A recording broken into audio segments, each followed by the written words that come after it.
A CPU tem mantido suas reuniões ordinárias, como esta de hoje, e também de seus grupos técnicos, que são o NEU, que é o Núcleo de Estudos Urbanos, e do NESA, que é o Núcleo de Estudos Socioambiental, trazendo temas relacionados à cidade, ao comércio e à pandemia.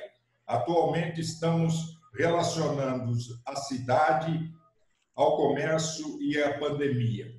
Atualmente estamos envolvidos na elaboração de legislação que permita o uso de espaços públicos por atividades de comércio e serviços, para que possa auxiliar ao público e empresários e clientes no atendimento das normativas de distanciamento social.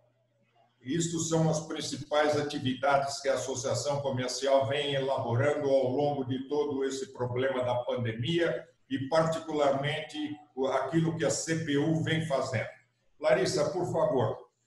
É muito feliz para a gente o tema de hoje. A gente tem sempre dado essa ênfase, né, quando a gente trata dos assuntos aqui em política urbana, de observar a relação que o comércio estabelece com a cidade. A gente, no final do ano, soltou um mapeamento que a gente elaborou em parceria com o Mackenzie sobre os polos varejistas de rua de São Paulo. Então, é muito bacana para a gente ter vocês e ter esse assunto por aqui. Sobre o Ricardo, bem resumidamente, ele é diretor sênior, Ricardo Lagreca, diretor sênior jurídico e de relações governamentais no Mercado Livre. Ele é advogado pela USP, com mais de 25 anos de experiência, e é mestre em Direito Internacional também pela USP. Foi agraciado com o prêmio Conciliar é Legal, que é promovido pelo Conselho Nacional de Justiça nos anos de 2016 e 2012. Já vou ler também o currículo resumido da Eliana Comim Vargas.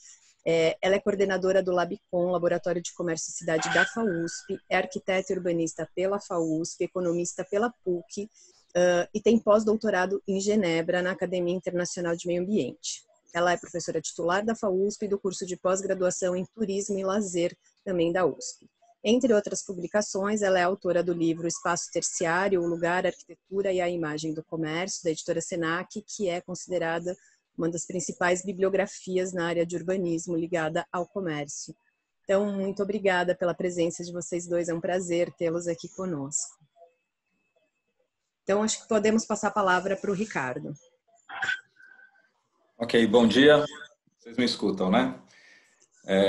Primeiro, eu queria agradecer à Associação Comercial de São Paulo pelo convite, o Antônio Carlos, a Larissa, cumprimento aqui a Eliana também e todos os presentes. Bom, o Mercado Livre, só para fazer uma introdução, é uma empresa criada em 99, tem como missão democratizar o comércio e o acesso ao dinheiro e ao crédito. Por que é importante mencionar essa missão? Porque ela acaba sendo muito importante nesse momento de pandemia, né, onde tem isolamento e tudo. Quais são as principais dificuldades para o comércio eletrônico? Normalmente, pagamentos e logística, né? Então, nós criamos aí o nosso ecossistema com unidades que vão cuidar justamente disso. Então, tem a nossa fintech, o Mercado Pago, e o Mercado de Envios, que faz a nossa logística. O que nós vimos aí no período de pandemia? Primeiro, a empresa se preocupou muito com a segurança dos colaboradores. Então, hoje tem 3 mil empregados no Brasil, 92% deles, em 5 dias, nós passamos para o trabalho em home office, e o restante é o que atua na área logística. Então, esses continuaram nas operações, lógico, com todos os procedimentos e protocolos de segurança. Os primeiros 15 dias de pandemia, nós vimos uma diminuição nas transações da plataforma. Hoje tem 150 milhões de anúncios no Brasil e praticamente todas as categorias de produtos. Tem 300 mil famílias que vivem de vender no Mercado Livre. São pequenos empresários, empreendedores que têm essa atividade como principal fonte de renda. Essa diminuição, lógico, foi um momento ali de medo, né? E aí nós percebemos que alguns produtos tiveram uma procura muito grande, né? Então, por exemplo, produtos de saúde foram os primeiros que dispararam, na primeira fase que nós chamamos. Então, tiveram 300% de aumento de buscas, transações. Então, foi a primeira leva, as pessoas querendo comprar máscara, álcool gel e isso. E, lógico, outros tipos de produtos que tinham muita venda acabaram diminuindo, como, por exemplo, peças para automóveis, que ninguém ia sair de casa, itens eletrônicos, itens de maior valor, acabaram sendo colocados para o momento seguinte, no início da pandemia. O que nós fizemos? Nós antecipamos o lançamento de um produto de supermercados, então era previsto mais para o fim do ano, a gente conseguiu antecipar isso e teve um aumento aí de 164% em toda essa categoria.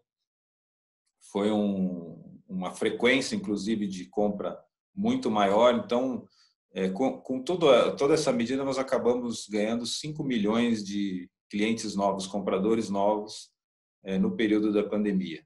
Então, as pessoas que tinham ali um receio de comprar online, infelizmente teve um outro receio maior, que é o da pandemia, e acabaram experimentando e viram que não era um bicho de 7 cabeças, que o comércio eletrônico tem ali questão toda de informação de produtos, comparação de preços, e com a segurança de pagamento e uma logística rápida, acabamos aí conquistando mais clientes. O que aconteceu? Esse mix de produtos veio mudando. Então, na segunda fase, veio esses alimentos, e a terceira fase é a fase de permanência em trabalho remoto. Então, a seção, por exemplo, de casa, móveis, decoração, e aí equipamentos eletrônicos, como notebooks, celulares, também fones de ouvido, começaram a crescer. O que nós verificamos é que, por exemplo, hoje os 5 maiores produtos de venda no Mercado Livre são notebooks, celulares, computadores, PlayStation e aí máscara. Então, acabou dando uma alteração, tivemos uma alteração nesse mix. Quando nós percebemos ali PlayStation, também as pessoas estão mais em casa, equipamentos de ginástica também mudaram, subiram muito de consumo. E no geral, o que nós percebemos é que o comércio eletrônico inteiro ele teve um aumento muito grande em termos de penetração. No Brasil, ele vinha ali em torno de 5% a 6%. Dizem que esse percentual, hoje, em relação ao varejo, dobrou, até triplicou. Tem uma empresa holandesa que chama Dealron, que fez o estudo do comércio eletrônico na Inglaterra e concluiu que eles anteciparam em 10 anos o aumento do comércio eletrônico no varejo. Então, não sei se aqui são 10 anos, mas, de fato, teve um aumento importante. Para se ter uma ideia, hoje, um a cada 3 smartphones tem um aplicativo do Mercado Livre e Mercado Pago, e nós temos aí 13 vendas por segundo na plataforma. É um volume grande, e numa quarta-feira, como hoje, por exemplo, as transações da plataforma já são maiores do que eram na última Black Friday. Então, realmente tem um movimento aí grande. É lógico que com o comércio voltando a abrir, talvez não se mantenha nesse pico, talvez boa parte sim, porque teve uma experiência diferente. Na parte de financeira também, na nossa fintech, recebemos aí mais de 3,5 milhões de transações, de transferências do Corona Voucher, então as pessoas estão conseguindo ter acesso ao dinheiro sem precisar ir no caixa. Nossas soluções são todas online, pagamento por aproximação com QR Code, então bem propício para esse momento de pandemia. E aí, falando um pouco de logística, acho que interessa bastante, nós temos 3 modelos. Temos modelos, por exemplo, o primeiro, que foi uma parceria com os Correios, onde o vendedor ele consegue imprimir uma etiqueta, deixa ali em qualquer agência dos Correios, e aí é entregue ao comprador sem ter que fazer um pagamento ali na hora. Esse é o que se aplica principalmente a vendedores menores, pessoas que estão começando, pessoas que querem vender um produto usado e tal. Aí nós temos, para os vendedores que já têm um volume um pouco maior, o que nós chamamos de cross-docking, que é o modelo onde nós vamos buscar diariamente no estabelecimento do vendedor esses produtos vendidos. Então, aí também já tem uma parcela crescente desses vendedores. E, finalmente, o modelo que é o modelo mais sofisticado é onde nós mantemos nos nossos centros de distribuição o estoque avançado de vendedores. Então, imagina ter aí 10 mil vendedores com estoque avançado no nosso centro de distribuição. A pessoa compra pelo aplicativo, já imediatamente sai a ordem para separar aquele produto e entregar. Então, hoje, por exemplo, nesse modelo, 70% das transações do Brasil chegam em até 48 horas. Então, é muito mais eficiente em termos de velocidade de entrega, em termos de custo e eficiência em geral. No Brasil, esse ano, nós vamos investir 4 bi de reais e boa parte vai para a logística. Então, hoje tem centros de distribuição como esses em Louveira e Cajamar. Estamos abrindo agora em Lauro de Freitas, na Bahia. E a ideia é abrir outros para poder fazer essa entrega muito mais rápida, mais eficiente, a 100% com nota, tem todo o controle dos prazos de entrega. Então, é bom para todo mundo. O que a gente percebe é que, em termos de emprego, esse ano o Mercado Livre está contratando cerca de 2 mil pessoas. Só nesse centro de distribuição de Lauro de Freitas devem chegar a 500 pessoas. E São Paulo é tem a maior concentração tanto de compradores quanto de vendedores, né? Então, nossa rede logística aqui também está se expandindo, né? Tem aí hoje tem mais de 1.000 motoristas por dia entregando coisas do Mercado Livre, e no Brasil já chegamos a passar 1.400.000 entregas em um dia, né? Então, é um movimento muito importante para abastecer a população, principalmente nesse momento de isolamento. E para fechar, o que nós vemos nesse momento agora, né, pós-pandemia, é que, infelizmente, muitas pessoas perderam ali seus empregos formais e vão procurar nas plataformas uma forma de empreender e tirar seu sustento. Então, o nosso objetivo é ser o local para que essas pessoas possam começar a empreender. Nós já percebemos um aumento aí de 71 mil novos vendedores na plataforma no período da pandemia. Então, a ideia é que nós possamos ter aí todas as ferramentas para que essas pessoas que estão sem emprego possam ali começar a testar, né? Fazer ali, primeiro, a pessoa vai vender um usado ali, ter algum equipamento usado, depois ela vai eventualmente testar tipos de produtos até ela se encontrar e vai crescendo nisso. Temos já histórias nos últimos anos de pessoas que perderam o emprego. Tem um caso interessante, é um casal que ficou sem emprego uns anos atrás, começou a empreender no Mercado Livre e hoje é uma empresa grande que emprega outras pessoas e essa eu acho que é uma das características do Mercado Livre. Ele é descentralizado, né? Onde tem internet a gente consegue gerar empreendedorismo e também o acesso ao consumo, né? Então, os vendedores aqui de São Paulo conseguem entregar seus produtos no Brasil inteiro. Em termos de assim, rotina da empresa, nós vamos, depois que a pandemia acabar, vamos manter o home office em 50% do tempo. Então, isso aí deve ter um reflexo também em termos de mobilidade, em termos de estrutura imobiliária, de escritórios, e imagino que outras empresas vão fazer coisas parecidas. Eu vi até, tem escritório de advocacia falando que vai ser 100% virtual agora. Então, acho que são movimentos aí que tendem a ter um pouco reflexos aí em vários setores. Do nosso lado, em termos de próximos desafios, entendemos que eu pelo menos entendo que a abertura de uma empresa deveria ser muito fácil. Hoje é uma barreira. A pessoa quer constituir uma empresa, ela precisa ter ali uma série de informações, documentos, procedimentos, contador, advogado, demora, aí tem vários passos, né? Primeiro registra, contrato social, depois tem ali a CNPJ, a inscrição estadual, municipal. Na minha visão, isso deveria ser muito fácil, deveria ser um aplicativo, a pessoa abre na hora ali, recebe todos os números, e isso facilitaria muito todo o processo de empreendedorismo, formalização e tal.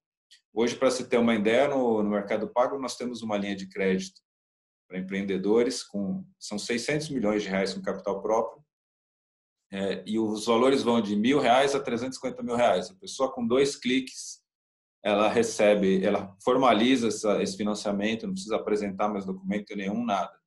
Nós fazemos toda uma checagem, né, por birôs, informações, bancos de dados, e a empresa consegue fazer todo esse processo, que normalmente é muito burocrático, com 2 cliques no aplicativo. Então, a ideia é que a gente consiga também expandir esse acesso e essas facilidades financeiras para mais pessoas na população. E agora eu vou deixar aí para a Eliana, que tem muito aí para nos contar. Obrigado.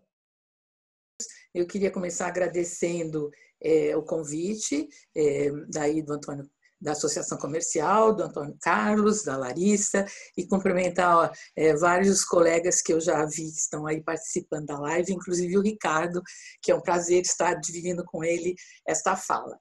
Bom, eu acho que é um grande desafio a gente pensar em falar sobre o que vai acontecer, né, pós-pandemia também. Mas o que eu acho importante dizer do que a pandemia nos trouxe, ela, na verdade, explicitou muitos processos que aconteciam, né, nas nossas cidades, no país, no mundo, e também, eu acho que até o Ricardo já mencionou isso, mas que o Covid ele funcionou como um acelerador das tendências, né? Quando o Ricardo disse que o crescimento que está ocorrendo no e-commerce em 10 anos, né? O que aconteceria na Inglaterra em 10 anos aconteceu agora. Então, realmente, eu acho que o grande destaque na questão do comércio e serviços é realmente essa aceleração que foi dada às mudanças que já estavam em curso. Então, acho que esse é um ponto. Uma segunda questão que eu acho assim, muito importante, principalmente para nós que trabalhamos com a questão do comércio e cidade, é que o comércio e serviços nunca foi olhado de fato como uma coisa essencial. E na medida em que a pandemia se instala, nós começamos a olhar para o comércio, para o nosso cotidiano, como sendo essencial para a nossa vida. E aí a gente vê até as discussões do que são atividades essenciais. Podemos até discutir sobre esse conceito, mas o comércio aparece com uma função fundamental e a proibição de a gente ir, né, às compras, de consumir, de sair à rua, nos pareceu um sofrimento muito grande. Então, eu acho que a primeira grande contribuição que a gente pode ter no olhar, né, da vida é realmente a gente olhar mais de perto para o nosso cotidiano, e o comércio e serviços está diretamente relacionado com a nossa vida. Bom, feito isso, eu diria que como é que a gente trabalha essa questão comércio, consumo e cidade? E eu vejo que só dá para a gente poder imaginar qual será, né, o futuro do presente, seria a gente fazendo um levantamento histórico muito rápido para a gente poder entender a questão do comércio, o papel do comércio e serviços, que eu incluo aí também, né, fortemente, a questão do consumidor, que somos nós, cidadãos, né, e também a questão da cidade e da gestão urbana. Eu acho que são 3 pontos que estão muito relacionados. Então, eu começaria dizendo, com relação ao comércio e cidade, que eu sempre defendo isso, que ele tem uma relação de origem, quer dizer, é uma relação embrionária, eles nascem juntos. São poucos aqueles centros urbanos que não nasceram desta relação do encontro de fluxos, do atendimento aos que estavam circulando pelo mundo, e aí começam a oferecer a hospedagem, algum produto, etc. E então os centros urbanos fortemente nascem desse encontro de fluxos. E aí eu levanto a questão fundamental para a gente discutir comércio e cidade, é a gente prestar atenção na questão dos fluxos. E isso nasce lá atrás, no Neolítico, no Paleolítico, e vem seguindo até hoje. Se a gente entrar na questão das grandes plataformas de e-commerce, como o próprio Mercado Livre, nós vamos trabalhar com fluxos. Fluxos de informações, né, fluxos de mercadorias, vai mudando um pouco o significado desses fluxos. Às vezes, ao invés de pessoas, como nós somos restritos agora a essa circulação de pessoas e de veículos também, mas entra num círculo de entregas de delivery e fluxos de informação. Então, eu acho que esse é um ponto importante de a gente pensar, inclusive, para uma saída, né, da situação atual como nós nos encontramos. Eu diria que tem uma outra característica importante no consumidor, que a gente pode fazer uma ponte entre o passado distante e o atual, que o comerciante, na verdade, ele tinha uma função muito importante, já desde o Neolítico, de ir de assentamentos humanos em assentamentos humanos, levando alguns produtos que ele achava em algum lugar, uma concha, etc. Mas ele, junto com ele levava também a informação e levava também o conhecimento, ou seja, das novas técnicas. E, portanto, eu diria que, mais do que um distribuidor de mercadoria no seu princípio, ele era um difusor de informação e de conhecimento. Tá? E se a gente for olhar a história, né, do comerciante, a gente vai perceber que ele sempre esteve à frente das grandes invenções, porque com a ideia de aumentar o seu mercado, aumentar o seu público, ele inventou quase todos os instrumentos que nós temos à nossa disposição. Só para falar da questão da invenção da moeda, né, que ainda permanece hoje, em alguns casos, com o escambo, nós vamos chegar ao Bitcoin, né, passando por todos os meios de pagamentos que a gente conheceu. Invenção, né, dos comerciantes no seu percurso. Então, o comerciante tem uma capacidade muito grande da inovação, da invenção e da resiliência.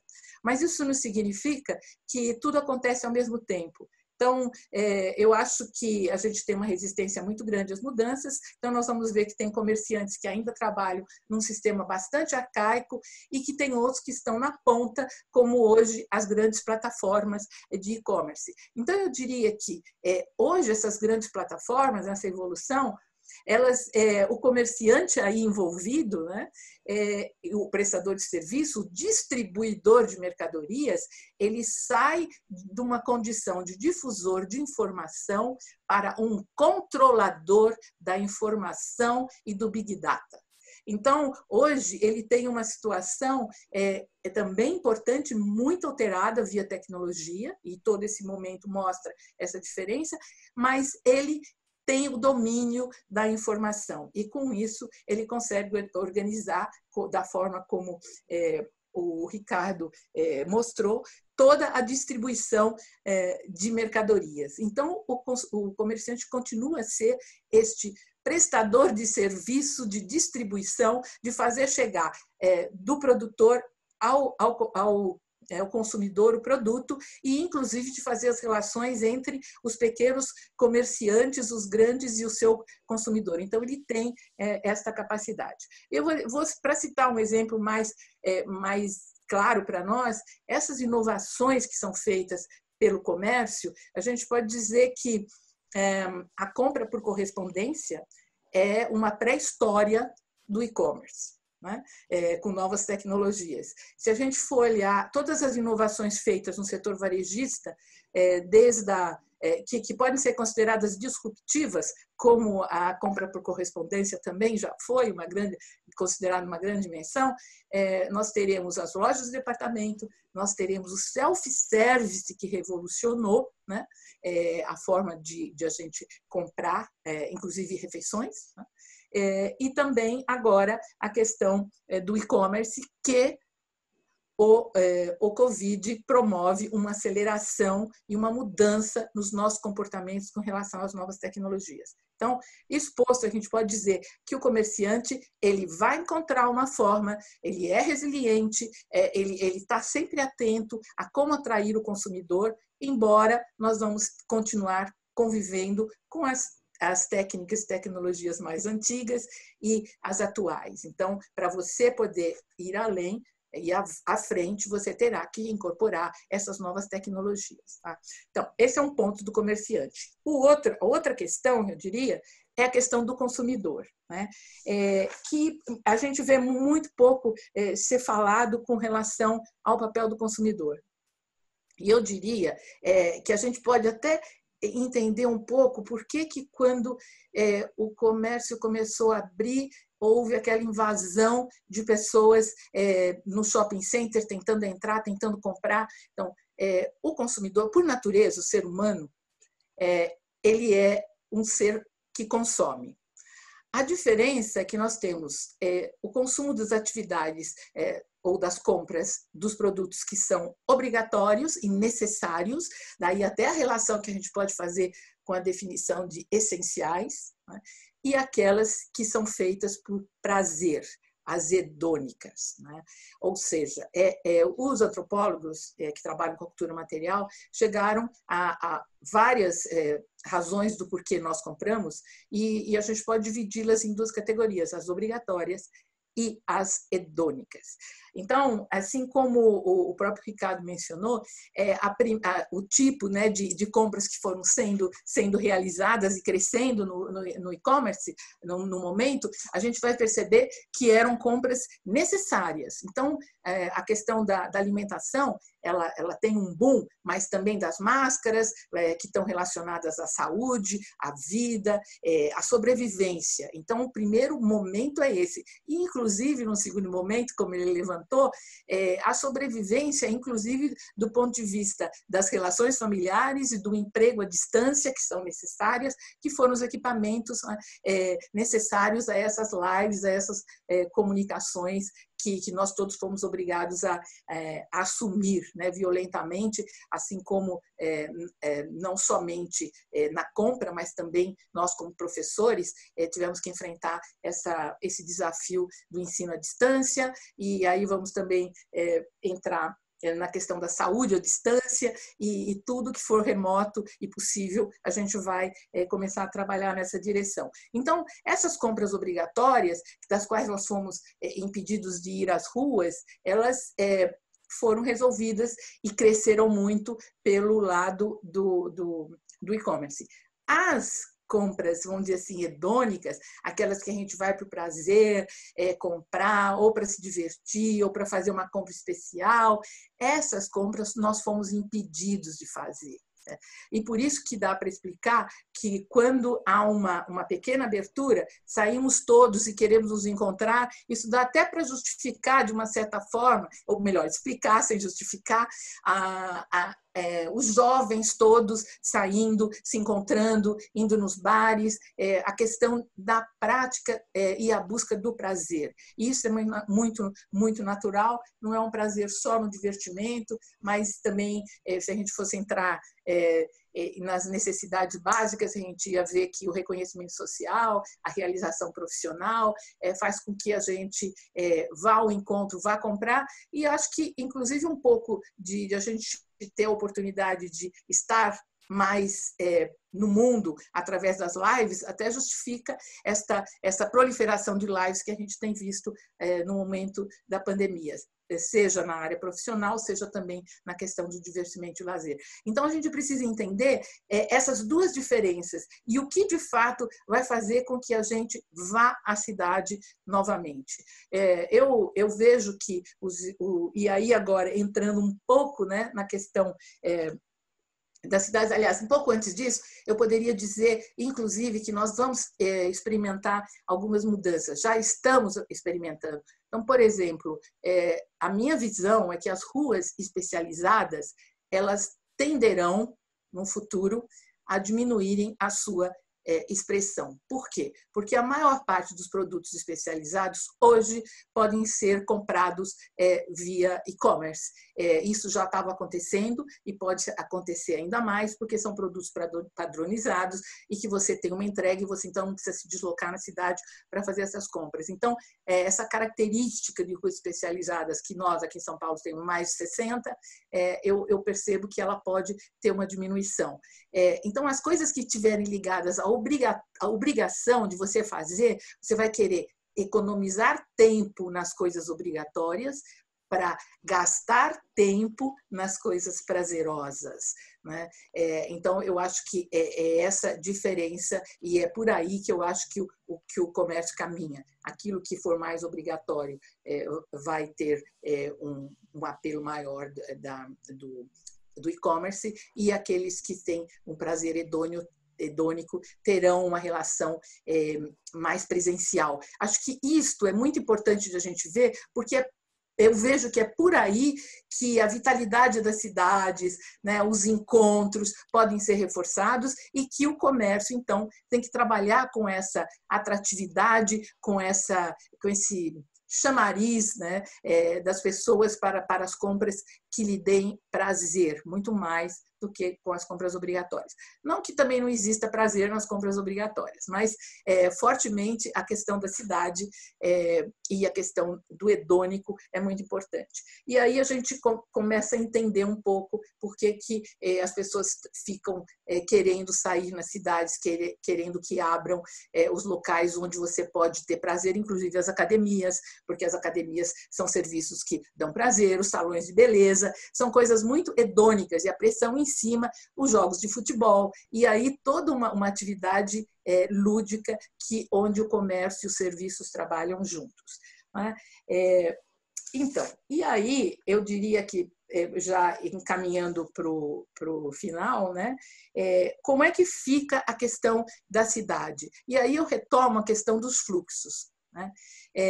Eu acho que tem uma discussão já bastante consolidada na cidade, que é a discussão da criação de centralidades. Né? Eu acho que eu tenho uma certa resistência a essa história de criar centralidades por decreto, porque a centralidade pressupõe um ato voluntário, né, das atividades se encontrando. Então, o que a gente precisa fazer quando nos planos diretores aparecem temos que criar centralidades em tais lugares, é como criar essa centralidade. Né? Ela não se cria porque nós queremos, e sim a partir da existência de fluxos, como lá no início. Então, o poder público, e não só o poder público, junto com a iniciativa privada também, criar fluxos. Né? Acho que esse é um grande desafio. A gente viu o SESC lá na 24 de maio, como ele foi importante, o retorno das instituições públicas para o centro da cidade para animar o centro. Então, essa relação de criação de fluxos. Então, eu acho que o poder público tem que estar atento a isso. Lembrando que, como disse o Ricardo, o home office ele veio para ficar, não 100%, mas eu diria com uma grande força, porque se percebeu as vantagens de você trabalhar à distância, pelo menos em parte das nossas atividades. Né? Então, eu acho que essa questão de onde estarão esses fluxos, como eles estarão distribuídos, o mercado imobiliário também já está atento a isso, e esses espaços ociosos, o que serão feitos, ou então onde nós vamos criar coworkings, porque não dá para você trabalhar em casa com os filhos pequenos, o marido e a mulher trabalhando junto, como é que fica isso no ambiente familiar, onde estarão esses coworkings, como eles serão incentivados, como o poder público pode criar espaços com muita tecnologia, seja para o ensino à distância, para aqueles que moram e que possam ter acesso a isso, e que a gente percebe que o Covid explicitou essas desigualdades na sua forma mais perversa. Né? Então, como isso acontece? Então, para mim, comércio e cidade, comércio em si são fluxos, né? Onde estão esses fluxos? Onde estarão esses centros de distribuição? Qual será a logística? Como será essa distribuição? Que tem uma outra tecnologia que poucos falamos, né? Que são também os Airbnb, que estão completamente descentralizando a questão da hotelaria, né?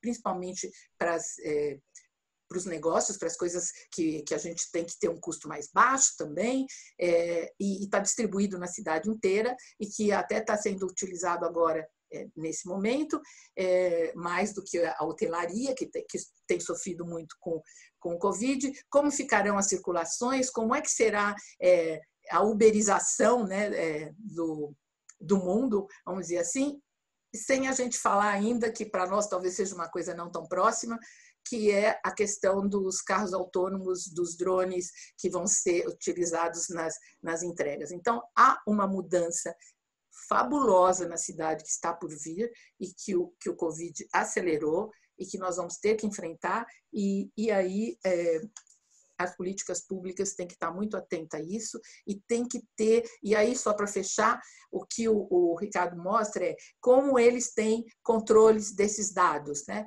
Como eles sabem como essas ligações todas. E uma das coisas que eu acho que é fundamental e que o poder público deveria ter é um banco de dados muito detalhado de todos os seus cidadãos para poder trabalhar com essa distribuição das atividades. A gente viu que a falta de dados e dos 100 milhões é um exagero, né, de invisíveis no Brasil, mostra como nós não temos controle, não sabemos como é a nossa população, onde ela está, como ela está, quem ela é e, de fato, quantos somos. Então, eu acho que, para a gente poder ter uma gestão adequada, nós precisamos, embora muita gente reclame de que os dados têm um controle e tem a questão da privacidade, mas para você fazer uma boa gestão, você precisa ter dados.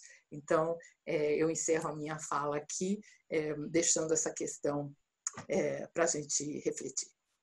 Obrigada, Larissa, obrigada a todos. Muito bom, Eliana, muito bom, Ricardo, as colocações dadas por vocês. Eliana, aproveitando tudo que você disse, o ser humano desenvolveu sempre através do comércio. A gente lembra o inícios fenícios fazendo as suas navegações e levando suas mercadorias e fazendo seus escampos. Com o comércio, cresceu a economia, cresceu a iniciativa, os bancos, etc., a troca de moedas. Eu acho que, nesse momento, novamente, o comércio é protagonista de uma mudança na sociedade humana. E a gente nunca pode esquecer que que o ser humano é pessoa de contato, de agrupamento, sempre procurou se agrupar e ficar assim. Essa nova colocação que é feita através de contatos virtuais cria um distanciamento entre os seres humanos atualmente. Eu vejo uma certa dificuldade, apesar de que estamos todos nos habituando, principalmente Ricardo, com as suas colocações, nas vendas virtuais. Eu entendo muito bem, apesar de eu ter visto desenvolver a venda de sapatos, a venda de roupas, etc., mas acho que esses são itens, pelo menos no meu entender, que a gente precisa experimentar, a gente precisa tocar para a gente poder realmente escolher aquele que seria mais adequado. Eu compreendo muito bem a compra virtual de um aparelho elétrico, de um eletrodoméstico, de um aparelho de som, alguma coisa assim. Mas esses artefatos de uso direto da gente, das pessoas, eu acho difícil. Eu queria que você explorasse um pouco isso, porque nesse novo mundo que está se apresentando, eu gostaria de ver como é que seria, tanto você como a Eliana explorasse um pouco essas colocações, como que isso vai se desenvolver. A Eliana acabou de colocar que aquelas ruas onde tem as mercadorias, onde o povo todo vai fazer suas compras, isso deve ceder um pouco, deve ser diferente. Mas eu não vejo, pelo menos subjetivamente, eu não vejo uma 25 de março ser aquela quantidade enorme de pessoas fazendo compras daquelas mercadorias que a gente vê lá. Eu gostaria que ambos desenvolvessem um pouco esse tipo de consideração sobre o que acabei de falar. Posso começar, Eliana? Sim, Ricardo, por favor. Tá bom. Bom, eu vejo o seguinte, Antônio Carlos, o comércio eletrônico, eu acho que ele ficou meio comprovado que ele é uma ferramenta muito importante, inclusive, para o comércio físico, né? Eu imagino que quem tem uma loja, quem tem um estabelecimento, tem uma necessidade cada vez maior de ter um canal virtual. A gente tem, por exemplo, falam-se migração de pessoas para o interior, tudo. Esse fornecedor ele conseguirá atingir esse mesmo público por um canal virtual. Então, acho que ele consegue ampliar o mercado dele a partir do momento que ele entra num comércio eletrônico. Em relação ao tipo de produto, eu vou falar que, no meu caso, por exemplo, sapato, eu calço 45. Se eu vou em qualquer loja, só tem aquele tênis laranja, não tem nada do meu tamanho. Então, no comércio eletrônico, eu consigo comprar o que eu quero. É lógico, o vendedor ele precisa também se desenvolver, se especializar um pouco. Então, o que eu tenho percebido? As pessoas têm posto medidas, né? Então, olha, você quer comprar uma luva? Sua mão, mede essa distância, diminui essa sensação, essa possibilidade de não servir e tal. Mas, de qualquer forma, por exemplo, no Mercado Livre, nós temos o compra garantida. A pessoa tem aí 30 dias para devolver. Se não serviu, é sem custo. Então, é lógico, o ideal é você comprar certo da primeira vez, mas você acaba não tendo prejuízo se você comprou errado e quer trocar. A ideia, lógico, tem que ter uma adaptação, né? Eu acho que o processo de venda, talvez ele passe a ser um pouco mais técnico ali, com medidas e tal. E aí, só complementando, eu adorei tudo que a Eliana falou, e eu acho que eu estou desenvolvendo uma compra hedônica no comércio eletrônico, porque cada vez que chega aquela caixinha em casa, parece que é o Papai Noel também, né? Acaba tendo um prazer, uma felicidade. E, no fundo, gente, eu acho que é uma complementação, né? Não é que um tipo de comércio vai excluir o outro. Acho que os dois vão conviver. Tem situações onde você vai preferir um, tem situações onde você vai preferir outro. Eu, por exemplo, sou músico, vou lá na Teodoro Sampaio, pelo menos para experimentar os instrumentos antes de comprar. Eu sei que às vezes eu encontro na internet um preço muito mais barato, mas pelo menos eu gosto de ir lá para testar e tal. Mas são coisas assim, cada consumidor aí tem suas próprias preferências. Acho que é um processo a gente tentar atender isso. E vão ter, de fato, eu concordo com a Eliana, tem ali, quanto mais a cidade e o estabelecimento proporcionar uma situação agradável, de prazer, mais é um incentivo para ir para a loja física. Concordo plenamente. Bom, as perguntas são interessantes, as colocações do Ricardo também, eu vou fazer uma amarração entre elas. Bom, primeiro, eu acredito muito e tenho ficado impressionada a partir de estar adentrando o mundo das aulas virtuais e dessa tecnologia toda, que essa sensação de você experimentar roupa e sapato, certo? Eu acho que ela é uma coisa que ainda vai acontecer. Eu vejo nos aplicativos com os netos, né, que eles põem aquelas figuras na frente e que você transforma o seu rosto, etc., que já tem, inclusive, espelhos que filmam você, inclusive, ou filmavam dentro dos lugares de provação de roupa, para tentar ver qual que é o seu tamanho, como é que fica, para depois poder oferecer outras coisas. Então, eu acho que essa experimentação virtual, ela virá, né?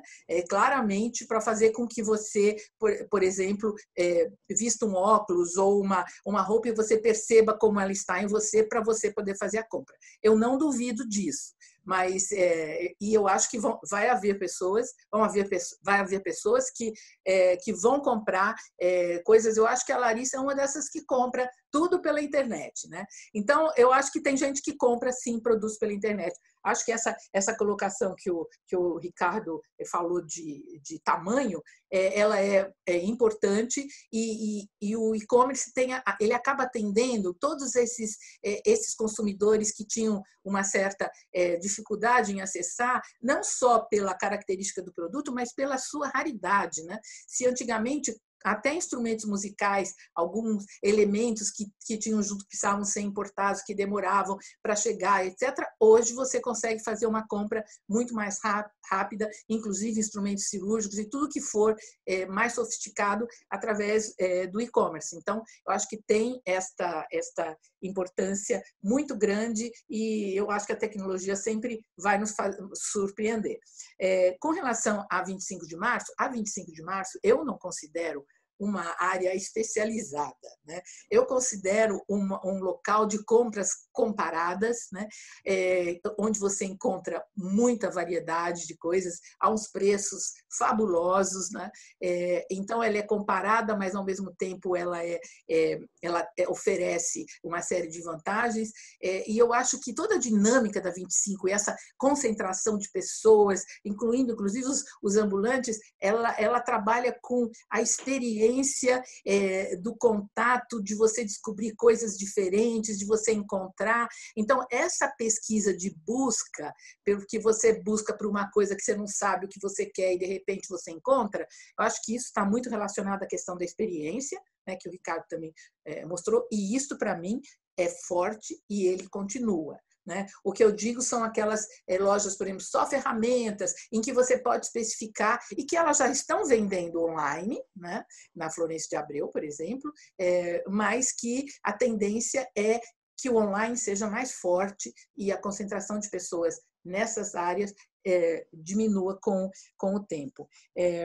E uma outra questão interessante, né, que foi falado da questão de receber a mercadoria. Eu me lembro que, e isso é muito importante, dessa emoção da compra, quando nós não tínhamos e-mail e as cartas demoravam muito tempo para chegar, e essa era a nossa forma de comunicação, inclusive internacional, quando aparecia uma carta, você ficava incrível, quem que me mandou a carta chegou, etc. Que acontece até hoje com as mensagens. Por isso que a gente fica lá no WhatsApp vendo quem é que nos mandou a mensagem. A gente tem essa ansiedade de ver coisas novas, de saber mais. E eu acho que no Japão, há uns tempos atrás, tinha até uma caixa fechada, que eu acho que era assim, $100 para a caixa fechada. E as pessoas compravam, porque elas tinham a necessidade de saber o que tinha dentro como surpresa e experiência. Então, eu acho que é nessa linha, e nesse sentido o comércio trabalha muito com as promoções, né? Inclusive com a filosofia de gastar para economizar, né? Muitas vezes as pessoas gastam imaginando que vão ter uma vantagem e muitas vezes entrando em golpe, mas tem essa necessidade do ser humano de ver o novo, de conhecer, de experimentar, de ter uma surpresa. Eu acho que é aí que o comércio se destaca e tem cada vez mais se destacar. Então, a questão da compra por impulso é aquilo que você está passando e você vê e compra. Eu acho que isso tem uma relação muito grande com essas áreas de centralidade, onde tem muita gente passando, seja por trabalho, seja em locais por lazer. Então, por isso que o lazer também, e a questão hedônica, ela é muito forte, porque nas áreas de atividades de recreação e lazer, as pessoas consomem muito, mesmo porque você tem uma sensação de que você não está comprando obrigado e, portanto, você passa. E aí uma das coisas que eu diria que é o exemplo mais característico seria a pipoca em frente à escola ou a pipoca no cinema. Quer dizer, o próprio odor que ela exala faz com que você compre por impulso. Então, as questões, vamos dizer assim, dos diversos sentidos, olfativo, o visual, mesmo auditivo, tudo isso ele tem trabalhado, e o pessoal de Vision Merchandising tem trabalhado muito com isso, no sentido de tornar os espaços atraentes. Se você ser convidado a comprar pelo que você está vendo, então aí a compra por impulso tem uma importância muito grande diante dessas questões. Para mim, não vai desaparecer, não. Agora, se você não tem fluxos que permitam essa compra por impulso, aí o que tem levado muitas pessoas, às vezes, é a marca do estabelecimento, né? Ou a marca do produto. E aí sim, as pessoas estão dispostas a se deslocar para determinado lugar para comprar aquele produto. E o que tem muito a ver com a questão dos serviços também. Você vai a um restaurante para se alimentar porque você conhece a qualidade da comida, mesmo que ele esteja, sei lá, como Mocotó na Vila Guilherme, as pessoas vão para lá. Então, é diferente isso. Agora, a compra por impulso, ela tem que estar em áreas com bastante possibilidade de fluxos, e aí sim as estratégias têm que ser na atração desse consumidor por todos os sentidos, inclusive no supermercado oferecendo um produto para você degustar. Então, eu acho que tem muito esse trabalho. E amarrando um pouquinho com até a pergunta anterior, eu acho que tem uma combinação entre o virtual e o físico. A própria Magazine Luiza tem lojas onde você pode ir ver o produto, experimentar, etc., e depois você compra pelo site, que é mais barato. Então, essa relação de experimentar, que são showrooms, isto deve ficar também numa simbiose com o comércio eletrônico. Bom, da minha parte, só um comentário da compra de impulso. Pela internet acontece também, porque não tem barreiras. Você está de madrugada, tem vontade de comprar um relógio e está ali no celular. Hoje a maioria das transações já são pelos celulares, mas para isso nós temos aí um direito de arrependimento em até 7 dias, né? Então essa também é uma vantagem, que você pode se arrepender e cancelar a compra apertando um botão. Eu vou fazer uma pergunta para minha amiga Eliana. Prazer em te ouvir, Eliana, muito boa a sua fala aí.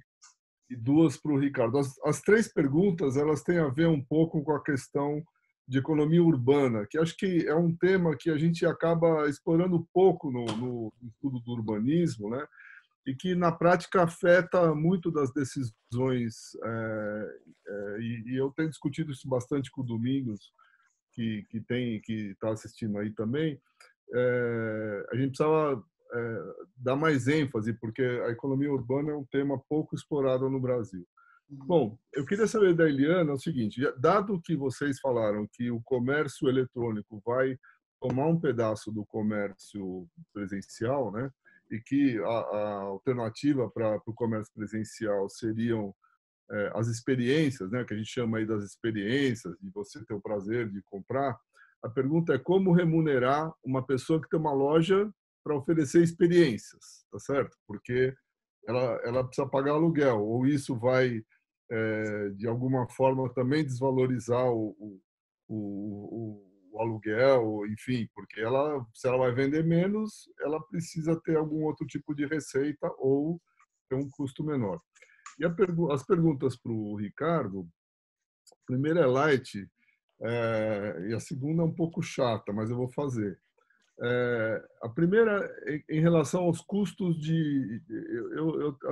eu admiro quem hoje consegue ter uma logística de entrega nesse país aqui, porque a gente tem um monopólio do correio, a gente tem uma dificuldade muito grande de ter mecanismos privados eficientes para fazer isso daí. Me lembro que há um tempo atrás o correio, o governo, sei lá, vetou que o consulado italiano, o consulado americano devolvesse os passaportes por uma empresa de privada que tinha que ser monopólio do correio, né?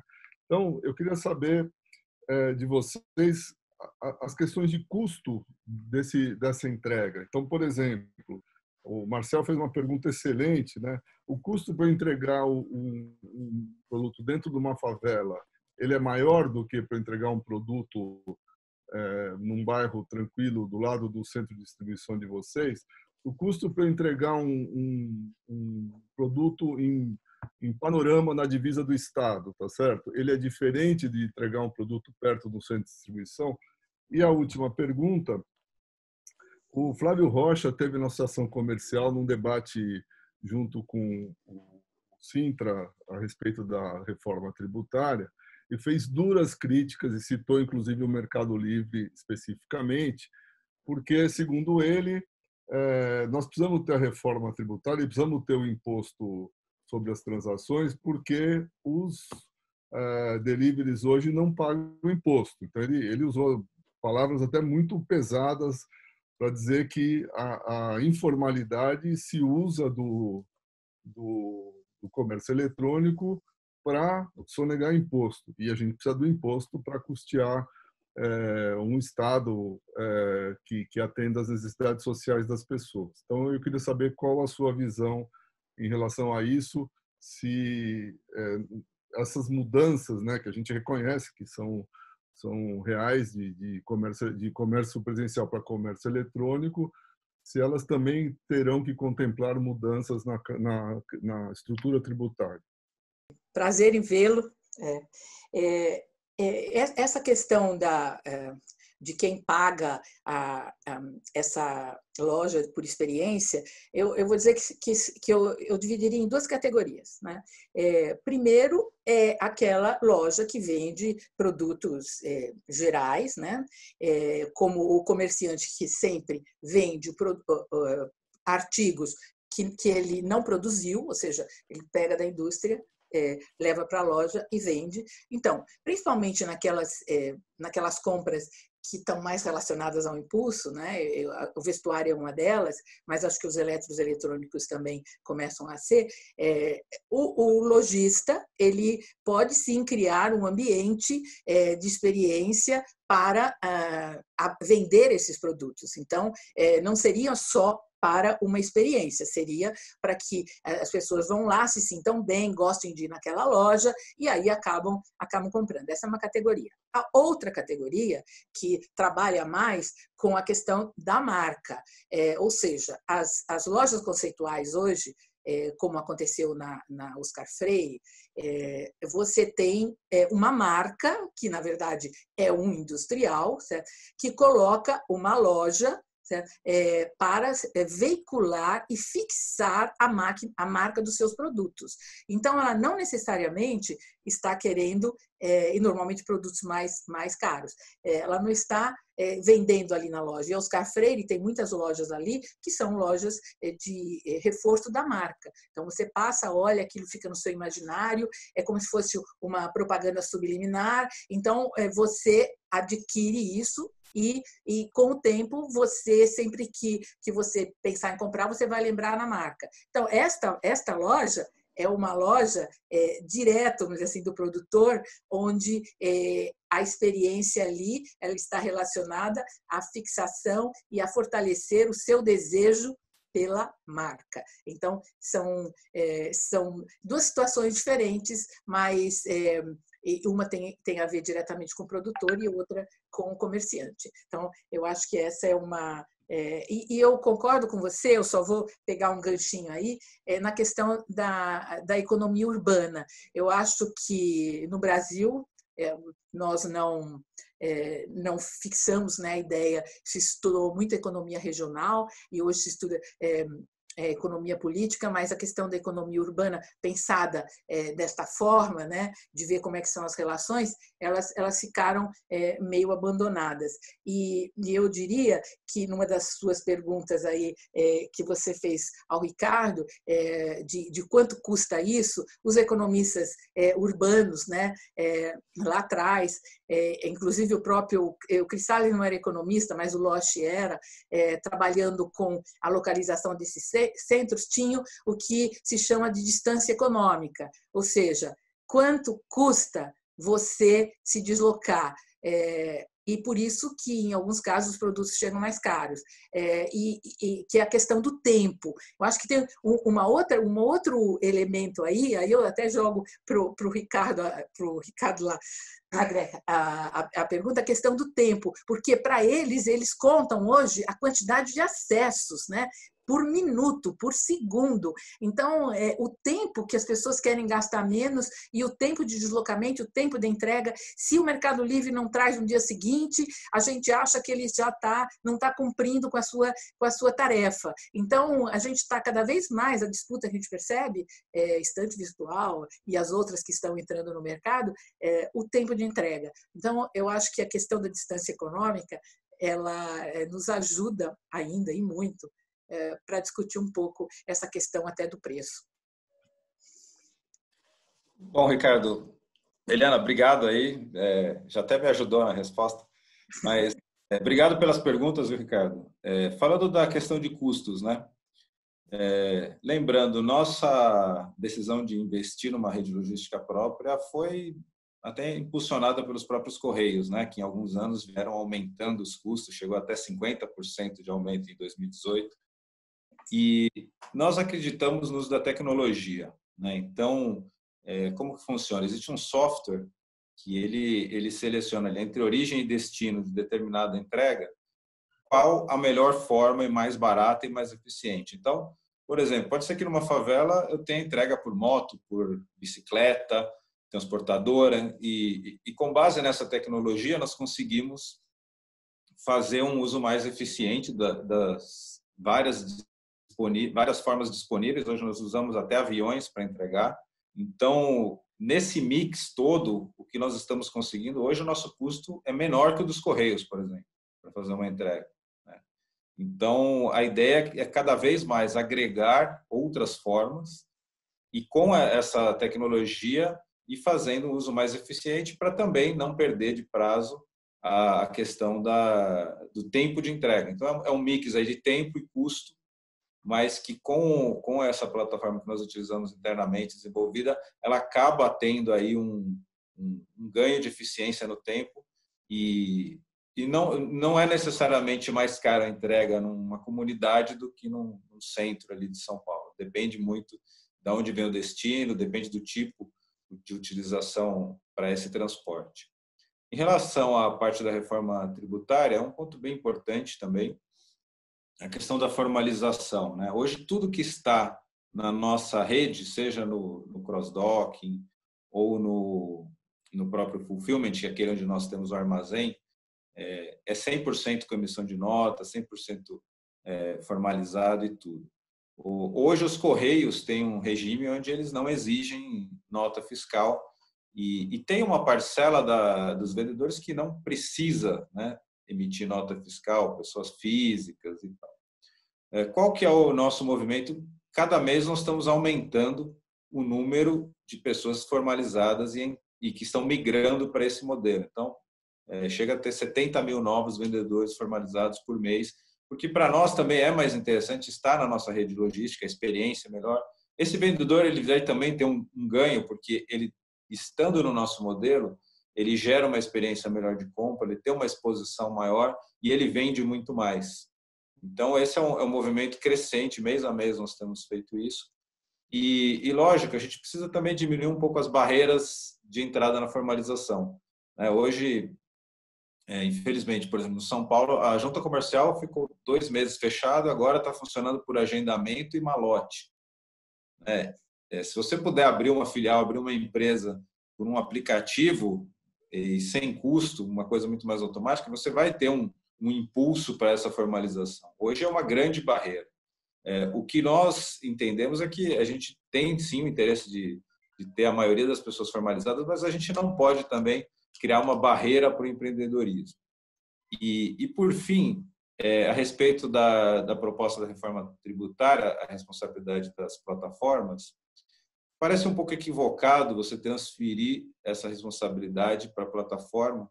Eu dou um exemplo aqui, é a mesma coisa que o shopping center ser responsável pelo tributo da loja que está dentro do shopping center e não pagou.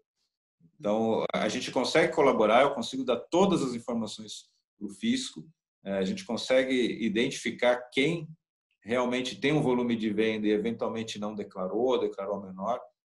Essa colaboração já existe, a gente tem aí colaboração com o Secretário da Fazenda, com a Receita Federal, e eu entendo que é um caminho até mais eficiente você trabalhar pela informação e não brecar o empreendedorismo ou aumentar o custo. No mínimo, você está aumentando 12% o custo daquela pessoa que quer começar o negócio dela e quer testar o produto. Então, eu acho que é um assunto bem complexo, a gente tem que ter uma discussão ampla da reforma, mas estamos super de acordo com formalização e com recolhimento de tributos, colaboramos com as autoridades, porque a gente precisa separar quem precisa recolher esse tributo e quem é isento de recolhimento desse tributo.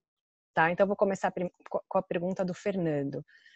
Fernando José, ele é economista da Associação Comercial, ele pergunta: haverá uma alteração de fluxo de pessoas das megalópolis para o interior?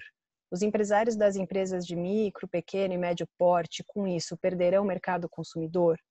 A mudança de fluxos de clientes em razão do e-commerce será definitiva ou poderá haver uma reversão? Ele não fala para quem, então acredito que Eliana, Ricardo, quem quiser responder. E antes da resposta, então, da Eliana, vou passar a palavra para o professor Walter Caldana, que vai fazer a pergunta dele. Bom dia, Pela, bom dia aos nossos convidados, Ricardo, muito obrigado, Eliana, minha professoríssima. Vou ser bem objetivo. Eu acho que tanto o Ricardo quanto a Eliana fizeram um panorama belíssimo e muito abrangente, mas eu queria colocar uma questão e ouvi-los, em especial a Eliana, que é o seguinte: a questão dos fluxos é fundamental e a gente sabe disso. Concordo plenamente. Por outro lado, nós temos, nesse momento, o calor da hora influenciando algumas coisas, mas a história nos mostra que, na sequência, as culturas tendem a se acomodar, né? A história do cinema com a TV com o livro e assim sucessivamente, o que você tem é uma reacomodação. E aí eu tenho a impressão de que o que nós estamos vendo é o acelerar do surgimento de um novo modelo de negócio, que não dá para a gente analisar com os parâmetros anteriores. Na verdade, assim como o modelo de negócio está se montando, os parâmetros para analisá-lo também estão se montando, ou seja, nós estamos no movimento ainda. E isso me traz, e essa é a pergunta, a uma questão interessante, que até hoje se associou muito à questão do faturamento da loja por metro quadrado e algumas condições de infraestrutura urbana objetivas, e se confunde o conforto com a infraestrutura urbana, né, que é a calçada, o esgoto, o estacionamento, no parking, no business, etc, etc, etc. E esses parâmetros estão se rompendo exatamente por tudo que vocês nos apresentaram. E a questão, o conceito de urbanidade, e um conceito, portanto, mais contemporâneo de urbanidade, que não é o conceito de conforto ou infraestrutura objetivo e material, começa a ficar mais importante, me parece, porque tem uma parte que é material, mas tem uma parte que é mais intangível, que é também criar o desejo da pessoa ir até lá para experimentar, né? Ou seja, esse é um novo mecanismo que até hoje não era tão importante. E aí as condições urbanas, as condições da cidade, de mobilidade, etc., etc., ganham uma importância que antes elas não tinham. E aí eu gostaria de saber como é que vocês estão vendo isso, ou seja, a relação desse novo modo, desse novo ajuste com a tal da urbanidade, que não é apenas a questão da infraestrutura, é um conceito um pouco mais amplo. A pergunta anterior, que eu não me recordo quem fez, mas é sobre essa relação entre o interior e a capital, talvez pela questão do êxodo, né? Nesse momento, principalmente se é possível você trabalhar à distância, mas eu vejo da seguinte forma, no que se refere ao que eu entendo por qualidade de vida urbana, né? As grandes cidades, elas, apesar de todas as deseconomias, né, da aglomeração, ela também tem muitas economias da aglomeração. Então, eu vou dizer que vai depender muito também do momento de vida de cada um de nós. Se a gente estiver numa fase ainda de conquistas ou mais jovens, com certeza morar nos grandes centros vai ser mais interessante pelas oportunidades de diversão, lazer, contatos que você vai enfrentar. Se você tiver numa questão da vida profissional, também as grandes cidades permitem as questões de contato, que podem ser virtuais, mas elas te trazem para junto das aglomerações que oferecem maiores oportunidades, principalmente em termos de complementação da vida, né? Não só isso, como as próprias escolas para os filhos, que nas grandes cidades você tem uma variedade maior e tem uma oportunidade de ensino mais qualificado. Embora o custo de vida seja muito menor no interior, você tem muitas vantagens que trazem com que as pessoas venham para cá, seja na questão, inclusive, dos serviços médicos, de saúde, de educação. As grandes cidades, as grandes aglomerações ainda atraem muito. Então, o que a gente pode ver é que talvez esse cinturão em torno de São Paulo, pelo menos, que a gente já percebe que tem a segunda residência, e que em final de semana você migra para lá, ela pode movimentar alguma coisa híbrida. Um pouco você fica aqui, depois na sexta-feira vai para o outro local. Então, há uma certa mudança. Mas eu acho que esse êxodo de você estabelecer residência fora de São Paulo, eu acho que ele ainda não vai acontecer de forma total. Para mim, ele continua meio híbrido. Eu acho que até essa condição da segunda residência no estado de São Paulo, principalmente, e Rio de Janeiro, em parte, que nos mostra um significado de que o porquê que aqui, cada vez que fazia feriado para conter a contaminação, os paulistanos e paulistas, de uma maneira geral, iam tudo para o interior ou para Baixada Santista e para o litoral, porque tem a segunda residência, você é proprietário lá. É uma característica muito de São Paulo e Rio de Janeiro que não acontece, por exemplo, nas cidades do Nordeste, que estão muito mais relacionadas ao turismo com resorts e não com segunda residência. Então, eu acho que tem uma característica de São Paulo que permite, a 60 quilômetros, você atingir uma residência no entorno e pode fazer essa relação híbrida. Agora, a pergunta do Caldana, ela vamos dizer assim, é mais de reflexão. Caldana, eu acho sim que a questão do espaço público, no que se refere até à hospitalidade urbana, ou seja, de como você acolhe as pessoas, de como você recebe, ela pode sim contribuir para a realização desses novos fluxos de interesse das pessoas se deslocarem. Acho que sim, o espaço tem uma importância nessa direção, assim como na questão do varejo, a Visual Merchandising também está trabalhando nesta linha e nos espaços sensoriais.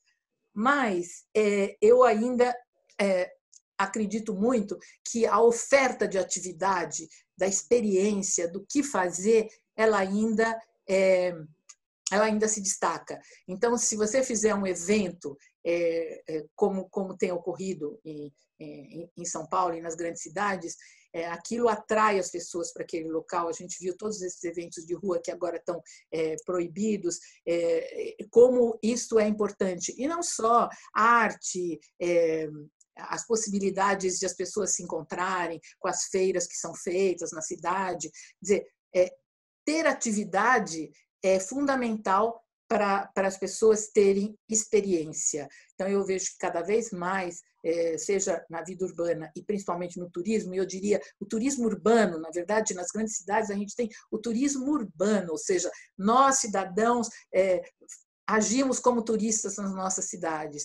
E isso está muito relacionado ao que fazer, à experiência, se aquilo te dá uma sensação ou um desejo. Então, eu ainda acho, o espaço é fundamental. Eu acho que o poder público tem que melhorar a qualidade dos nossos espaços públicos, né? Mas a questão dos eventos e das atividades que devem ocorrer, elas são fundamentais para atrair o desejo das pessoas de se encontrarem, se deslocarem e fortalecer, assim, a urbanidade. Só complementando, do ponto de vista do comércio eletrônico e o comércio físico, eles vão conviver, né? Eu não vejo... lógico, agora a gente está experimentando um aumento aí do comércio eletrônico. Se pegarmos aí mercados como China, Estados Unidos, o comércio eletrônico é 20%, 30% do varejo, né? Então, até igualar isso tem muito chão, né, para o Brasil, América Latina. Mas eu vejo que é uma tendência importante. Por exemplo, no Brasil nós somos o 5º site mais acessado. você tem buscador, rede social e nós. Então, é uma vitrine importante, né? Nós e outros players têm ali um canal de vendas importante que eu imagino que todo empresário do mundo físico deveria olhar também para esse canal, e principalmente até para ter um público maior, um alcance maior da sua clientela. Bem, a pergunta da Heloísa é para o Ricardo. Ela fala assim: tenho observado as lojas, até as mais tradicionais, migrando suas estratégias físicas para o universo virtual, explorando as relações de proximidade e personalidade. O e-commerce está saindo do anonimato na medida que os vendedores estão sendo treinados para uma abordagem mais agressiva junto a seus clientes em ferramentas como o WhatsApp, por exemplo, grupos de compra, lojas virtuais. A pergunta que ela faz é a seguinte: qual o papel deste novo vendedor que cativa seu cliente na ampliação do e-commerce? Vou passar para o Guto, Ricardo, que daí a gente responde as duas perguntas, tá certo? O Guto tá por aí? Tô aqui. Tudo bem? Vamos lá, tudo bem. Gente, bom dia. Tudo bem? Saudade de todo mundo. Vamos lá. Não é bem uma pergunta, viu? Mas é uma contribuição com o que o Ricardo colocou e com o que a Eliane colocou também.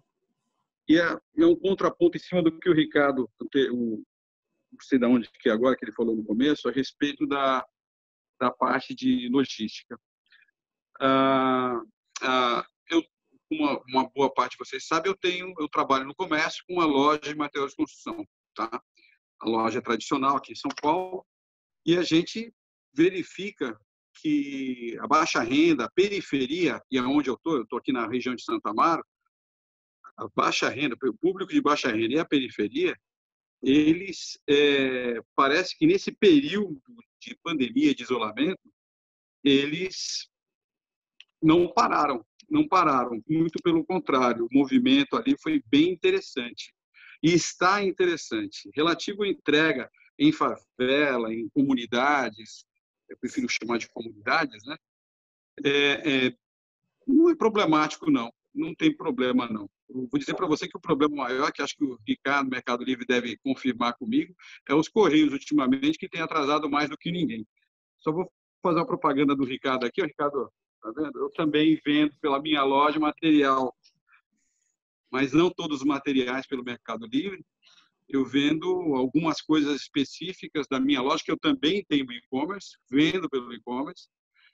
Ainda não é um trabalho que representa muita coisa, mas eu utilizo a plataforma do Mercado Livre para poder conseguir apresentar produtos específicos. É bastante interessante e tem me auxiliado bastante.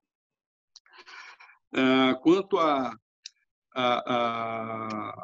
o problema da bitributação que o Marcos Sintra colocou, eu vou só complementar aqui o que o Ricardo colocou. A grande maioria das empresas que vende pelo Mercado Livre já é empresa. Eu não vou vender o meu material sem nota fiscal ou cupom fiscal. Então, eu acho que houve uma viagem aí do Marcos Sintra, ele deve estar muito inebriado pela conversa, querer tomar mais imposto. Aí uma bitributação ficaria um negócio muito chato, né? Para completar, vou dizer para vocês que no meu segmento eu verifico que a loja física e o e-commerce, eles andam em paralelo. A loja física, ela depende inclusive do cliente para poder do e-commerce, para poder ela verificar e fazer pesquisa de preço. Funciona como um catálogo eletrônico, por enquanto. Mas já está acontecendo, nesse momento de pandemia, uma movimentação no sentido de que se efetive como mais um canal de venda para uma loja. Tá? É isso. Obrigado, gente. Eu vou responder a pergunta da Eliana a respeito do papel, né, do novo vendedor, né? A gente sabe que vendedor agressivo tem no mundo físico, tem por telefone, né? Tem em todas as formas. Como que eu acho que o vendedor do e-commerce ele se diferencia, né? Primeiro, ele tem que fazer um anúncio de boa qualidade. Eu acho que é importante ter informação completa, ter fotos de boa qualidade, evitar que o consumidor precise fazer alguma pergunta. Acho que esse é o que nós verificamos dos melhores vendedores, são os que têm ali, primeiro, um anúncio bem feito. Depois, a parte interna dele, se ele faz a logística própria, se ele faz a separação dos produtos. Hoje, por exemplo, nós temos uma reputação dos vendedores. Então, o que entrega mais rápido, o que resolve problemas mais rápido, o que não tem reclamações, eles são melhores avaliados e eles aparecem com maior destaque, né? Então, a própria plataforma ela tem a função de ajudar o consumidor, né, a escolher os melhores vendedores. A gente, inclusive, na pandemia, lançou um botão que está ali escrito enviando normalmente. Então, aquele vendedor que não está enviando, ele já nem aparece nessa busca, porque para até o consumidor saber que não é um vendedor que vai te entregar rápido. E em relação a Correios, de fato, o Correios teve aí uma série de liminares de agências fechadas em todo o Brasil e acabaram tendo aí um impacto nos prazos de venda. Por isso que hoje a maioria das entregas do Mercado Livre já são na nossa rede logística própria. Então, assim, eu acho que o desafio, tem vendedores que põem vídeos também, eu acho que é um pouco a criatividade, né? Quando você faz a compra, o vendedor já te manda uma mensagem automática, então tem tecnologia, né? Então, outro dia eu comprei um negócio à noite, às 10 da noite, já veio uma mensagem do vendedor com uma explicação. Então, você pode usar uma tecnologia aí, os robozinhos, né, que a gente chama, para fazer esse atendimento 24/7, já com as informações básicas. Então, eu tenho visto muita inovação e muito cuidado aí desses vendedores que estão se destacando com o atendimento. Eu acho que só teria um comentário, mas é mais a respeito da questão da construção civil. Bom, primeiro que ficou aberto, né, também, considerado essencial, mas eu vejo também, eu tenho observado a cidade, né, e mesmo aqui no meu bairro, está cheio de casa fazendo pequenas reformas, né, que foi uma forma, se eu estou em casa, não posso sair, então, de uma maneira geral, a gente vai tratar das coisas que a gente deixou para trás. Então, eu percebo que houve, sim, uma movimentação muito grande. Eu acho interessante que o que falta mesmo é, talvez, a busca de alguns dados, né, de entender melhor a cidade com relação ao comércio, que não aparecem. Quer dizer, muitas vezes são só as grandes pesquisas que causam impacto, quando, na verdade, se a gente fosse olhar a questão da construção civil e na periferia, como ela acontece, né, e como ela tem acontecido na cidade como um todo, a gente ia ver que esse foi um setor que continuou dinâmico. Então, pedreiro e auxiliar das pequenas, né, eles continuaram individuais, né, o próprio microempresário, ele continua tendo uma certa atividade. Essa é a minha sensação na cidade, que você confirma aí falando na compra na sua loja. É isso.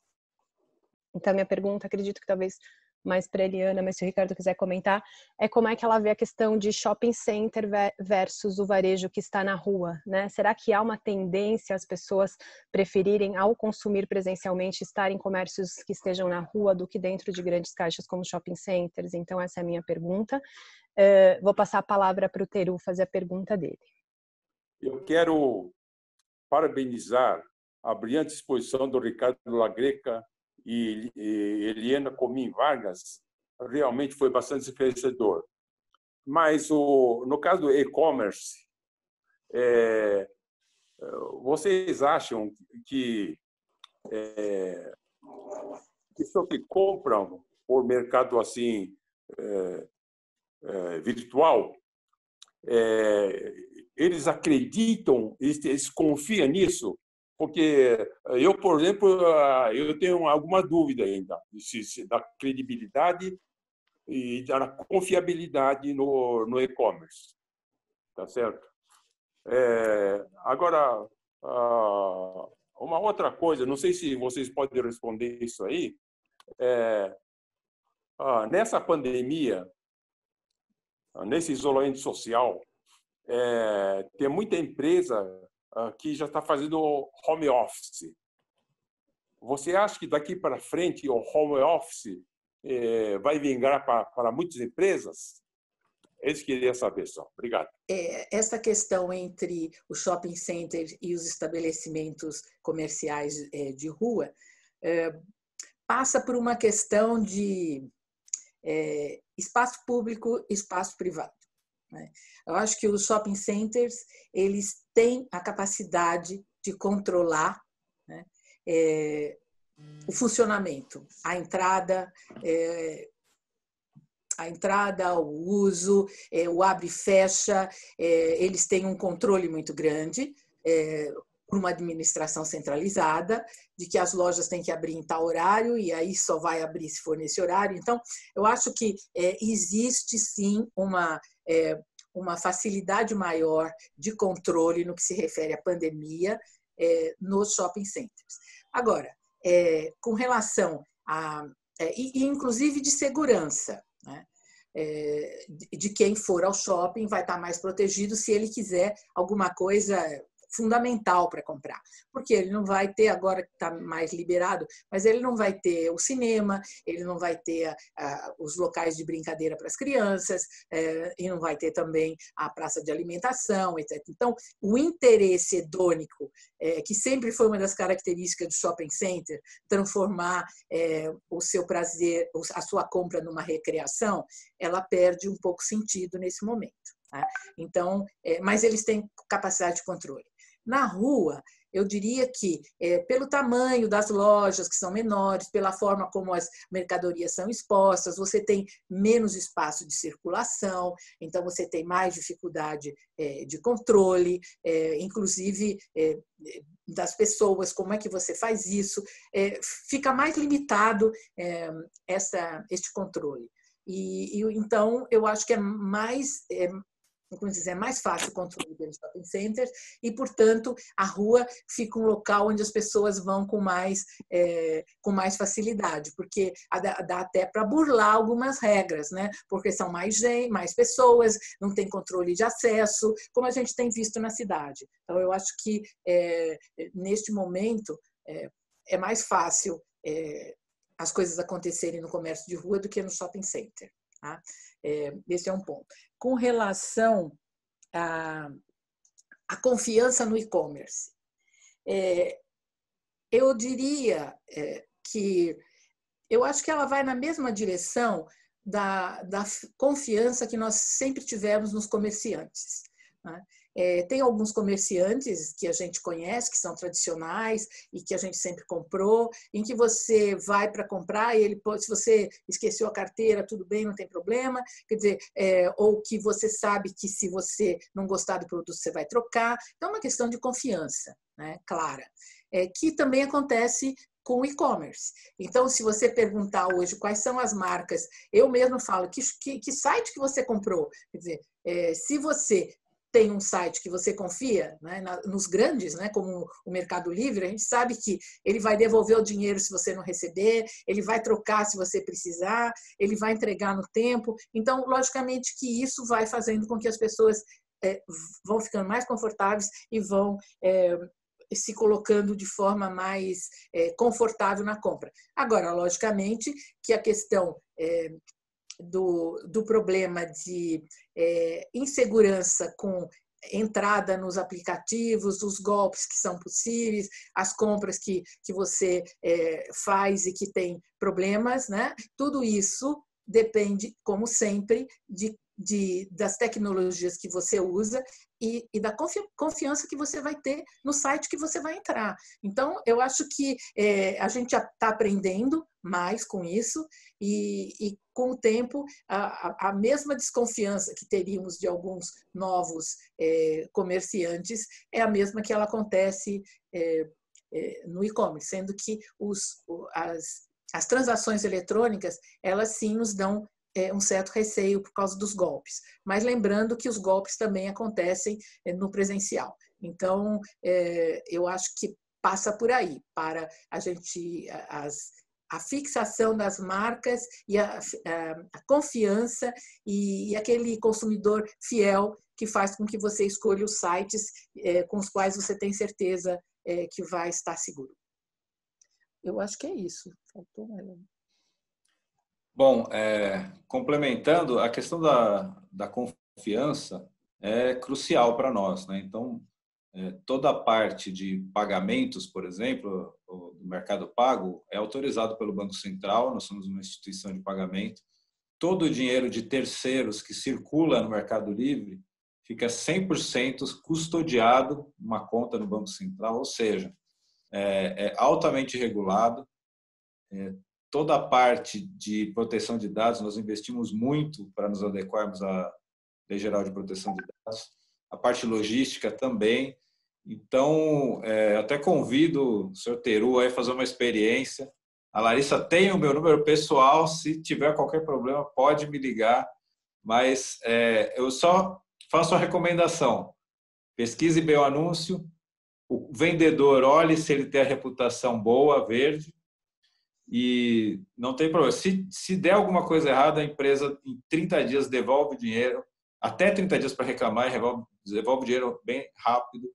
Tem os canais de atendimento, tem o consumidor.gov, que nós resolvemos 97% sem ir para a justiça. E tem um índice interessante aqui. A cada 100 mil transações da nossa plataforma, só 3 acabam indo para a justiça, né? Então, isso é 0,00005. Né? Então, é um índice bem pequeno. Lógico, tem algum caso de algum vendedor que eventualmente dá algum problema, o consumidor não nos procura, vai direto para a justiça, mas o que passa pelo nosso canal de atendimento e pela solução que é do próprio aplicativo, quase 100% não existe, mas é 99,9% de chance que a pessoa não vai ficar na mão, vai ter o dinheiro de volta, vai conseguir resolver. Muito bem. Nós temos o que eu acredito que seja... Opa! Eu tinha a segunda parte do home office, só... Desculpa, um minuto. No Mercado Livre, por exemplo, como eu falei, a gente já decidiu 50% de home office depois da pandemia. Eu acho que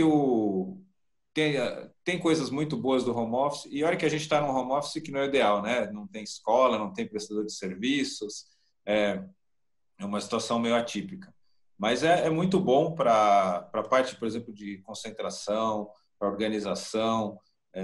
Eu vejo que nesse período estou muito mais próximo de várias pessoas, principalmente nós estamos em 18 países, então a equipe toda latino-americana tem se falado muito mais. Mas o contato físico também é importante, né? Então, eu particularmente sinto falta daqueles cafezinhos, circular pela empresa, falar com meus clientes internos, você resolve muita coisa ali, naquele cafezinho você já consegue fazer muita coisa. Então, eu acho que a tendência vai ser híbrida, é você ter aí um pouco de um jeito, um pouco de outro jeito. E aí, lógico, cada mercado tem a sua característica específica. Acho que mas pelo menos a gente tem certeza que temos mais uma opção na mesa, né, que funciona para trabalhar de uma forma remota também. Eliana, quer comentar home office? Eu acho que, na verdade, o home office é um conceito bastante antigo, né? Desde que a internet começou, se falava no trabalho à distância e que não se desenvolveu tanto como a gente imaginava.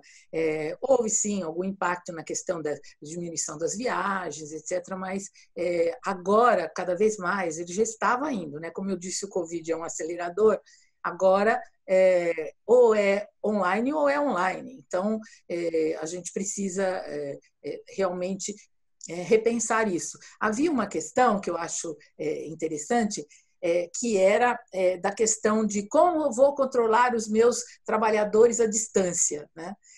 Então, isso também... Então, por isso que eu não posso deixar trabalhar em casa, porque ele não vai trabalhar muito, etc. Mas hoje, o controle é muito maior, né? O tempo inteiro você está sendo acionado. Eu vi, parece que já tem até ponto eletrônico para saber se o funcionário já acordou, já está lá trabalhando né? Na sua casa. Então, eu acho que... E também vejo... com um certo cuidado, porque é bom, realmente economizamos 3 horas do nosso dia em transporte, ótimo, mas onde é que ele está sendo usado? né? Provavelmente ele vai ser usado pelo patrão, ou seja, em que você vai estar à disposição o tempo inteiro. Isso é verdade, principalmente para quem tem relações internacionais, né? Como o próprio Mercado Livre, que você tem tempos, né, diferentes, tá? O fuso horário é diferente. Então, você trabalha fora do seu horário regular. Acho que essa é uma outra discussão que deveremos ter em breve, que é o que, de fato, é o horário comercial, né? E se nós não podemos trabalhar melhor quando ele está estendido. A gente pode até fazer uma pontuação, que eu acho até um equívoco, né, das indicações agora do Covid, que você restrinja o horário de funcionamento do comércio. Porque, segundo uma live que eu vi, acho que do pessoal da Renner, se eu não me engano, dizendo que hoje as pessoas que vão às compras, elas vão e você tem 100% de conversão de compra, porque elas só vão porque querem comprar. E, portanto, como o horário é pequeno, você tem mais gente naquele momento querendo comprar. Se você estender o horário, você vai a favor do isolamento social, porque as pessoas terão mais tempo para comprar. Quer dizer, são vários elementos que eu acho que esse confinamento traz para mostrar o nosso uso do tempo. E, com certeza, a questão do home office, eu não sei se vai ser tão importante para muitas pessoas você ficar trabalhando o tempo inteiro à distância, à disposição. Não tem fim de semana, não tem horário noturno, que eu acho que é uma complicação. Mas, sem dúvida, ele veio para ficar. E eu acho que sim, que a gente vai ter uma diminuição nos grandes escritórios, espaços ociosos, uma visão de recuperação desses espaços por outros usos, uma melhoria na questão da locomoção e a criação de outros centros de coworking, por exemplo, que podem aparecer na cidade em pontos estratégicos. Então, eu acho que tudo isso são questões que a gente tem para frente para pensar, principalmente com relação à cidade. Estão me ouvindo? Sim. Ótimo, obrigado. Bom, em primeiro lugar, quero agradecer a oportunidade de estar podendo participar desse momento, rever os amigos, Pela, Teru, Marcel, enfim, para não confundir. Obrigado, Ricardo, obrigado, Eliana, pelos esclarecimentos. Muito interessante. O Dr. Teru comentou há pouco a respeito do home office. A Eliana comentou muito precisamente alguns pontos que são muito importantes. E eu que atuo efetivamente no mercado imobiliário, eu posso dizer para você que, nesse momento, nós já atingimos uma marca acima de 20% de vacância nos imóveis comerciais. E essa tendência deve aumentar a cada dia, porque efetivamente o home office adquiriu um tamanho enorme que até eu me perco um pouco. Eu estava dizendo que o único congestionamento que eu peguei nesses últimos 100 dias foi a minha sogra no corredor me atrapalhando para ir para o escritório. Mas fora disso, daí não peguei mais congestionamento. Então, é uma das coisas que a gente vem enfrentando.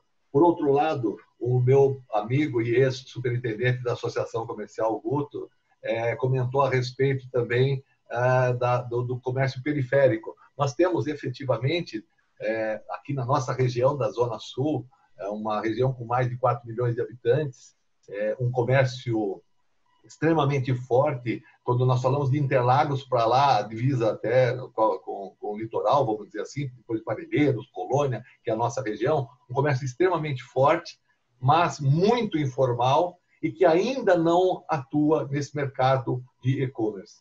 Então, são pontos que servem aí também de parâmetros, Ricardo, para dar uma visão nessas situações, nessas possibilidades que a gente pode também atuar. Então, basicamente, era isso. E eu queria fazer uma pergunta, efetivamente, Ricardo. Nessas escolhas, quando nós estamos falando de escolha, e você fez esse comentário de compra, e essa desconfiança que nós temos quando vamos comprar, não é uma prática, e agora sim está tendo. Eu não tive nenhum problema até agora, efetivamente, mas é confiável essas manifestações das pesquisas de satisfação de compra, de alguma coisa que as pessoas colocam lá, estou satisfeito ou não estou satisfeito, tem uma reclamação, até onde essas informações a gente pode também confiar. Era essa a minha participação. Obrigado a todos. Obrigado por ver todos muito bem de saúde. Obrigado pela pergunta, Souza. Hoje, como é que funciona? Antigamente, até esses comentários eles tinham uma importância maior, tá? Hoje, os comentários eles são mais ilustrativos, né? Mais para o consumidor verificar ali o histórico da opinião dos compradores. Como é que funciona hoje? Hoje é muito mais objetivo. Então, a reputação do vendedor, que tem lá as cores, né, de verde a vermelho, no vermelho nós até falamos, não compre desse vendedor, né, ele está com problemas, são analisados vários indicadores. Então, tem um indicador, se esse vendedor, por exemplo, ele cancela a compra, se ele tem problema de estoque, se ele demora para entregar, se ele tem muitas reclamações, se tem mediações, que o Mercado Livre faz a mediação quando tem um problema que o vendedor não resolve com o consumidor. E então, nós temos, inclusive, um filtro que fala ali, melhores vendedores, né? Então, hoje é muito, muito objetivo. Então, os comentários eles são mais ilustrações. Ele pode ser um ótimo vendedor, ele teve um produto, eventualmente, que o consumidor não gostou, é liberdade de expressão, está ali a manifestação do comprador.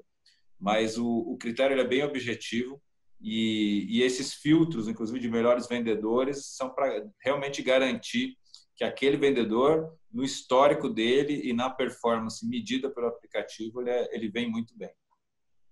Como nós temos aqui hoje muitos urbanistas que estão participando hoje, a CPU, neste momento, está fazendo um projeto sobre questões de espaço público.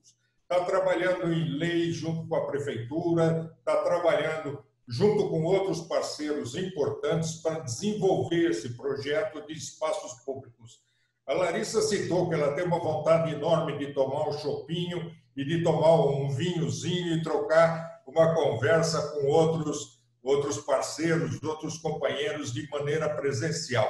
Eu acho que todos nós sentimos isso. Eu também estou louco para tomar um chopinho, jogar uma conversa fora e, ultimamente, não temos tido essa condição por uma questão de se manter a segregação que nós todos temos feito para ficar longe dessa pandemia que tem.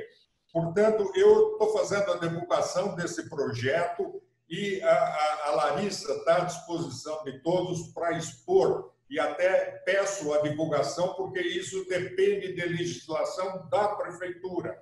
A prefeitura ainda impede e nós estamos fazendo, junto com Bloomberg e outros, exatamente esse projeto de divulgação de espaços públicos.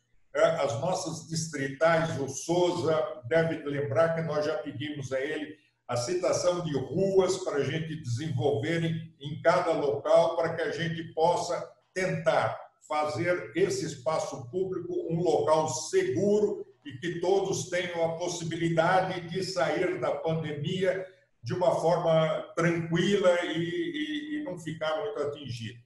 Assim, a todos, eu quero agradecer e se alguém quiser se manifestar, ainda está à disposição, mas eu quero agradecer principalmente aos dois palestrantes, a Eliana, com a profundidade com que ela adquiriu dentro disso, procurando nos mostrar todas as faces desse tipo de problema, e com o Ricardo nos dando exemplos práticos daquilo que está vivendo.